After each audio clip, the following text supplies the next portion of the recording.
Hello friends, आपका स्वागत है आपके अपने चैनल पर। और सबसे पहले चर्चा करते हैं बजट की।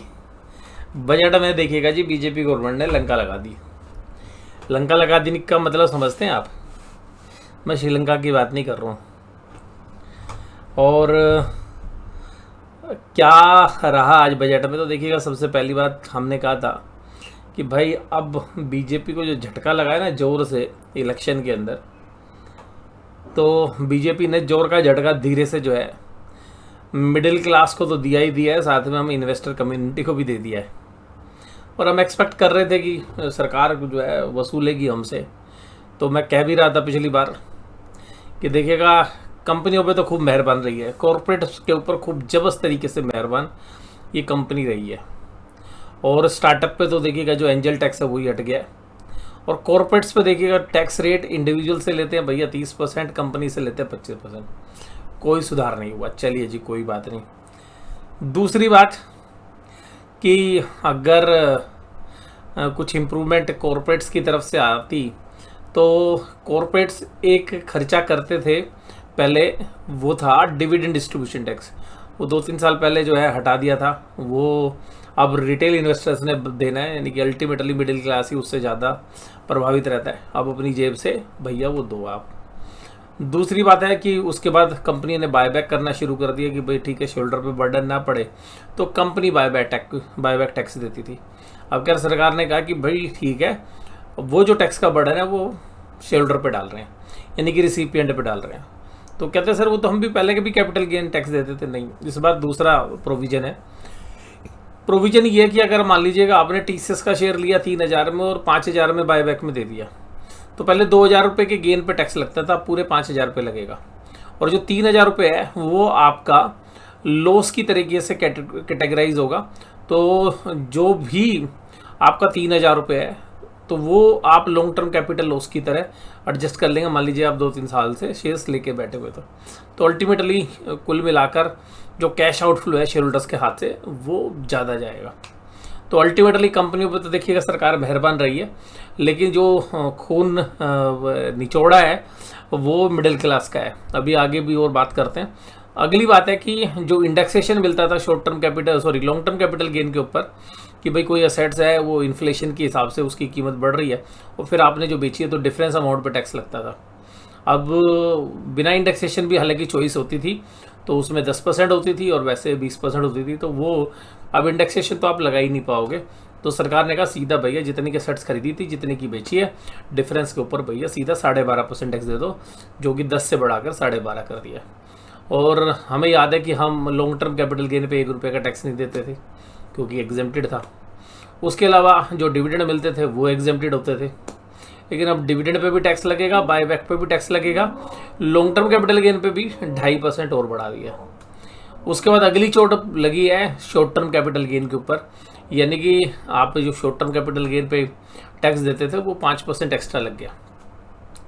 बट बाय गॉड ग्रेस हालांकि इसमें देखिए काम तो हमने करना ही है, लेकिन इस साल के मोस्टली जो प्रॉफिट बुकिंग हम कर चुके थे पहले ही, और हमें अंदेशा था कि इस बजट में कुछ आएगा और बाजार भी वो हमारे को वैल्यूएशन वाइज महंगे लग रहे थे, तो काफ़ी हमने प्रॉफिट बुकिंग पहले ही कर ली थी। और जो आज भी शेयर बेचे गए हैं उनके ऊपर, जिन्होंने भी बेचे हैं उसके ऊपर भी 20% का टैक्स रेट लगेगा। और कल तक जिन्होंने बेचे हैं इस साल के अंदर उनके ऊपर 15% ही रहेगा। तो शॉर्ट टर्म कैपिटल गेन 5% बढ़ गया। इसके अलावा जो ऑप्शन ट्रेडर्स हैं या एफएनओ ट्रेडर्स हैं उनके लिए भी एक दुख भरी खबर है कि उनका जो एसटीटी है वो लगभग डबल हो गया है। तो एसटीटी के अंदर भी एक अच्छी खासी बढ़ोतरी कर दी है। तो सरकार ने कहा भाई अब मेरी 5 उंगलियां घी में। और जब सरकार आज बजट सुना रही थी तो बस वहाँ पे कुछ चीज़ें समझ में आ रही थी, भाई बिहार के लिए ये करेंगे, आंध्र प्रदेश के लिए करेंगे और उड़ीसा के लिए करेंगे। तो अल्टीमेटली जो चीज़ें देखने के लिए मिल रही थी वो यही मिल रही थी कि जो पॉलिटिकल प्रेशर है वो जो दूसरी पार्टी से है वो अब देखा जा सकता है। तो अल्टीमेटली यहाँ पर जो जिन लोगों ने वोट नहीं दिए सरकार को, जनरली युवा लोगों को, तो युवा के लिए जो है जो इंटर्नशिप की जो ट्रेनिंग है उसकी व्यवस्था कर रहे हैं 1 करोड़ लोगों को। अब 500 करोड़ जो टॉप कंपनीज है उन पर नज़र रहेगी। भाई उसकी ट्रैकिंग कैसे करोगे, कोई उसका ब्लूप्रिंट तो अभी नहीं आया है, लेकिन वो बहुत आसान नहीं है हमारे हिसाब से काम करना। और कंपनी भैया ये कहेगी भाई तू 5,000 रुपये ले जा मेरे से, और पर भाई अपने घर में बैठा आराम से हम तेरे को 5,000 रुपये दे देंगे, क्योंकि बहुत सारी कंपनीज की जो स्टैंडर्ड्स हैं वो इस तरीके के हैं कि वो इंटर्नशिप देना ही नहीं चाहती, और उनका नेचर ऑफ वर्क इस तरीके का वो रखेंगे नहीं।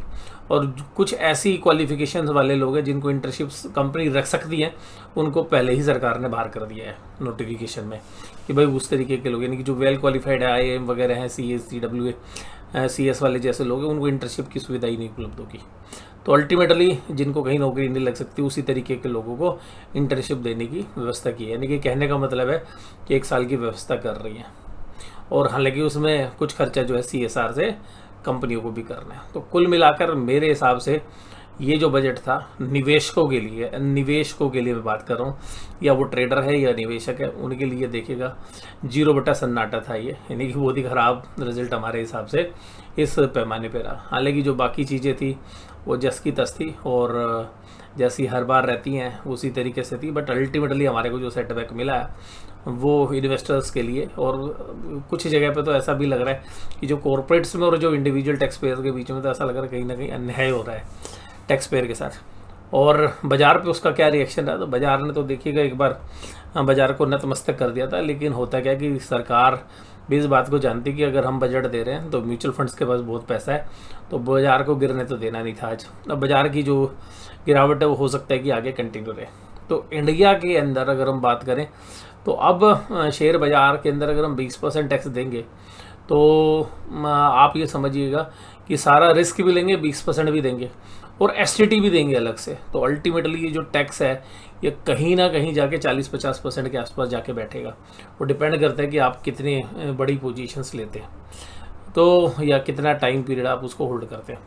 तो अल्टीमेटली ये जो है एक तरीके का जो बर्डन है, ये हमारे को लग रहा है कि एक अनुचित तरीके से जो है टैक्स लायबिलिटी जो है बढ़ाई गई है। अब इसके अलावा जो कुछ चीज़ें अच्छी हैं वो है गोल्ड के ऊपर। तो गोल्ड के ऊपर ड्यूटीज़ कम कर दी हैं, हालांकि हमें उसका भी सेटबैक लगा, क्योंकि हमारी जो इन्वेस्टमेंट थी वो गोल्ड सोवरिजन बॉन्ड में थी काफ़ी। तो गोल्ड सोवरिजन बॉन्ड में जो रिडेम्पशन वैल्यू है अल्टीमेटली वो रिड्यूस होगी, क्योंकि सरकार गोल्ड का प्राइस पे जो टैक्स जोड़ के जो वैल्यू आती थी उतना रिडीम करती, तो सरकार ने अपना वहाँ भी फ़ायदा कर लिया। तो जो गोल्ड सोवरिजन बॉन्ड है उसकी भी मैच्योरिटी पे भी अगर हम देखें तो 125 से 150 रुपये का कम से कम फ़र्क पड़ेगा, जो सरकार की अपनी लाइबिलिटी जो गोल्ड बॉन्ड जो है जो डिस्चार्ज करेंगे यानी कि रिडीम करेंगे। तो कुल मिला के वहाँ भी जो है सरकार का फ़ायदा है। और वहाँ पर भी जो गोल्ड सोवरिजन बॉन्ड के निवेशक है उन्होंने देखा भी होगा आज कि गोल्ड सोवरिजन बॉन्ड तकरीबन 150 से 200 रुपये के आसपास, और इवन कुछ स्कीम्स में तो 250 से 300 रुपये के बीच की गिरावट देखने के लिए मिली। उसका रीज़न ये है कि जो सरकार ने ड्यूटीज़ कम की है। अब वो जो टैक्सेस लगेंगे उससे फॉरेन करेंसी का आउटफ्लो होगा जबरदस्त, लेकिन सरकार को यहाँ पे बेनिफिट जो है कुछ पर्टिकुलर सेक्टर को देना था, और यहाँ पर हो सकता है कि सरकार आगे चलते हुए जो GST है उस पर शायद बढ़ सकता है। तो 3% का जो GST है उसमें कुछ बढ़ोतरी सरकार ना कर दे। तो अल्टीमेटली ये जो बजट था ये स्पेशली अगर हम इनकम टैक्स की रिलीफ की बात करें तो ओल्ड टैक्स रिजीम में कोई बेनिफिट नहीं था, न्यू टैक्स रिजीम में भी बहुत ही माइनर बेनिफिट जो है दिया गया। तो अल्टीमेटली मिडिल क्लास के लिए तो ये एक सत्यानाशी बजट ही मैं इसको कहूँगा। तो आपकी अगर राय कुछ अलग हो, विपरीत हो, तो आप ज़रूर से ज़रूर कह सकते हैं। मैंने अपनी नज़र से अपनी प्रतिक्रिया आपके सामने शेयर की। अगली वीडियो में चर्चा करेंगे आज के बाज़ार के बारे में और बाज़ार किस तरीके से आगे रह सकते हैं। वीडियो देखने के लिए आपका बहुत बहुत धन्यवाद। Thank you very much.